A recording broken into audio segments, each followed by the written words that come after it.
नमस्कार।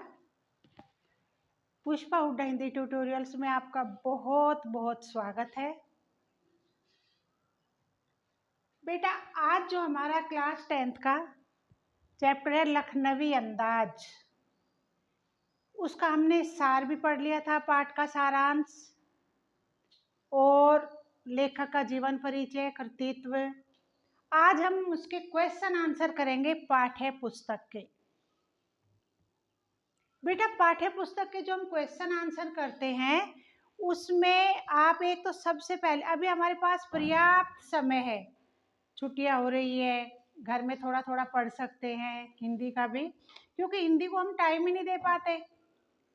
तो बेटा, ये जो चैप्टर है, चैप्टर के आधार पर जो क्वेश्चन आंसर बनेंगे, आप एक बात का ध्यान रखना कि जब आप क्वेश्चन आंसर लिखोगे, सबसे पहला काम है हमारा क्या करना। सबसे पहले हमें जब हम लिखते हैं तो एक तो पॉइंट में लिखना।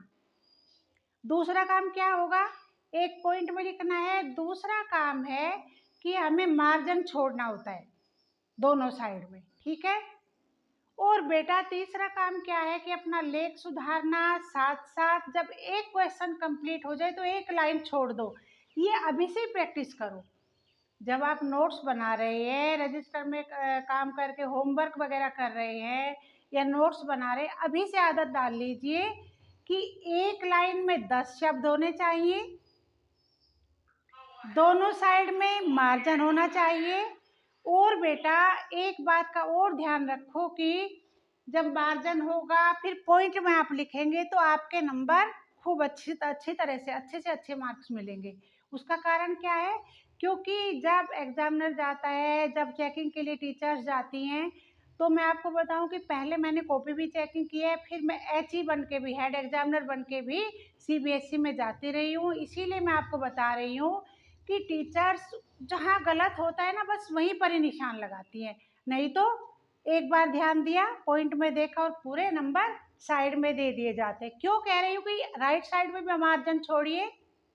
राइट साइड में मार्जिन छोड़ने से जो टीचर्स मार्क्स देती है, वहाँ से दे करके फिर आगे जो फिल किया जाता है वो बहुत अच्छा होता है, क्योंकि बच्चों में फिर क्या कन्फ्यूजन नहीं होगा, चेकिंग करने में दिक्कत नहीं होगी, मार्क्स की टोटलिंग में दिक्कत नहीं होगी और वो अलग से ही सामने दिखाई देंगे। ठीक है बेटा, क्या करना है, दोनों साइड में मार्जिन छोड़ना है। एक साइड में जहाँ हम क्वेश्चन लिखते हैं वहाँ पर प्रश्न नंबर डालते हैं, दूसरी साइड में जब चेक किया जाता है तो उसमें वहाँ पर मार्क्स दिए जाते हैं। ठीक है, एक लाइन में CBSE वाला जो कॉपी मिलती है हमें आंसर शीट, उस आंसर शीट में क्या करना है, एक लाइन में 10 शब्द लिखो। ठीक है, अब हम क्या करेंगे, आज हम ये नोट्स टाइप जो प्रैक्टिस करोगे आप, मैंने पाठ्य पुस्तक के क्वेश्चन आंसर लिए और बहुत ही शॉर्ट में मैंने यहाँ लिखा है। ठीक है, अब देखो इससे हम कैसे बना लेंगे। मैं तो स्पेस कम होने की वजह से मैं तो ऐसे ही नंबर डाल रही हूँ, लेकिन आपको क्या करना है, पॉइंट में नंबर नीचे डालने हैं 1 2 3 करके। अब देखो क्वेश्चन नंबर 1 जो हम ले रहे हैं आज, जरा सा ध्यान दो कि लेखक को नवाब साहब के किन हाव भाव से महसूस हुआ कि उनसे बात करने के लिए उत्सुक नहीं है।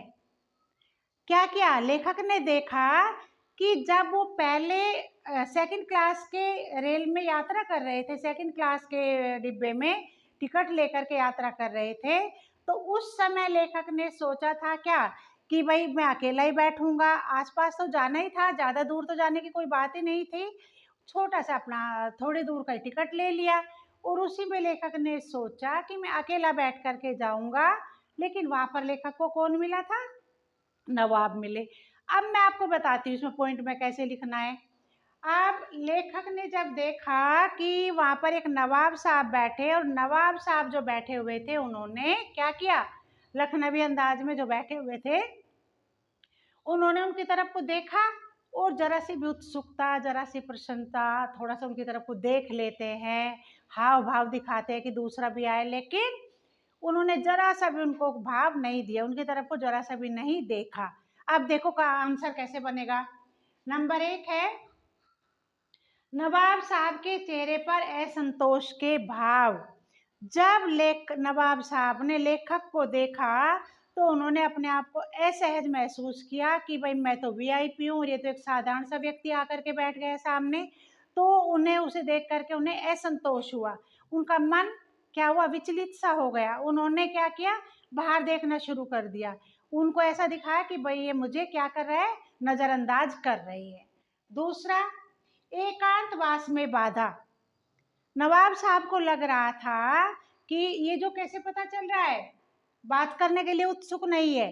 तो सेकंड में क्या है, नवाब साहब ने देखा कि उन्हें क्या किया कि एकांतवास में बाधा। लेखक को लगा कि शायद जो एकांतवास चाह रहे थे, कौन, लखनवी नवाब रूप में जो आए हुए थे, उसी अंदाज में जो बैठे हुए थे, वो क्या चाह रहे हैं कि वो चाह रहे हैं कि मेरा एकांतवास था, मैं अच्छा विंडो में बैठा हुआ था, खिड़की से बाहर भी देख रहा था, यहाँ भी शांत भाव से बैठा हुआ था, लेकिन इन्होंने आकर के मेरे एकांतवास को बाधक कर दिया, इसमें बाधा पहुंचाई है। तीसरी बात क्या, खिड़की से बाहर झांकना। लेखक जो था, लेखक के सामने जो नवाबी व्यक्ति थे, वो बार बार क्या कर रहे थे, खिड़की से बाहर झांक रहे थे। ये दिखाना चाह रहे थे कि मुझे तो यहाँ कुछ भी कंफर्टेबल नहीं लग रहा है, अब तो मुझे यहाँ पर अच्छा नहीं लग रहा है।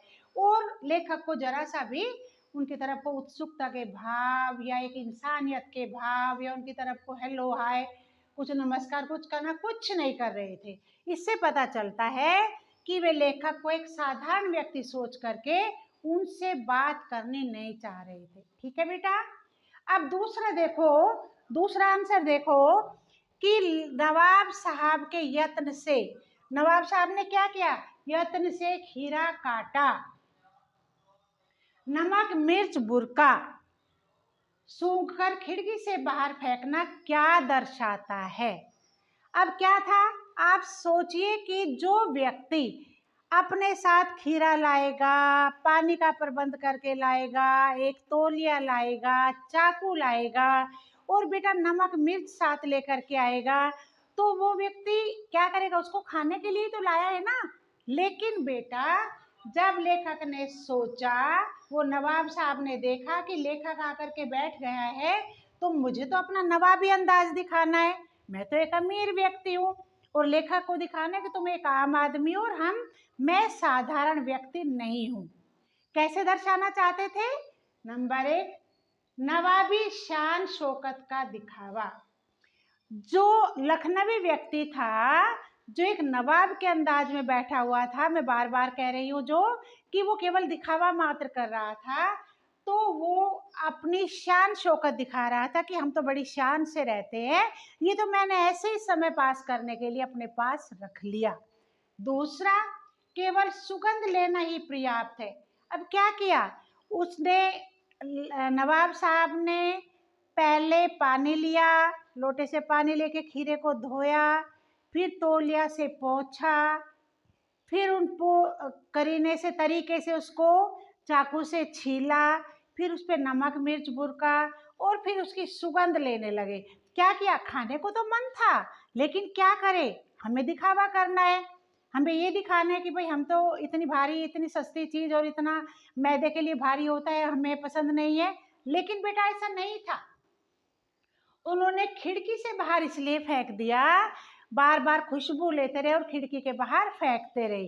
उसका कारण क्या था, वो लेखक को दिखाना चाहता था कि हम तो केवल इतने नाजुक हैं कि हम तो इतने केवल सुगंध लेने मात्र से ही हमारा मन भर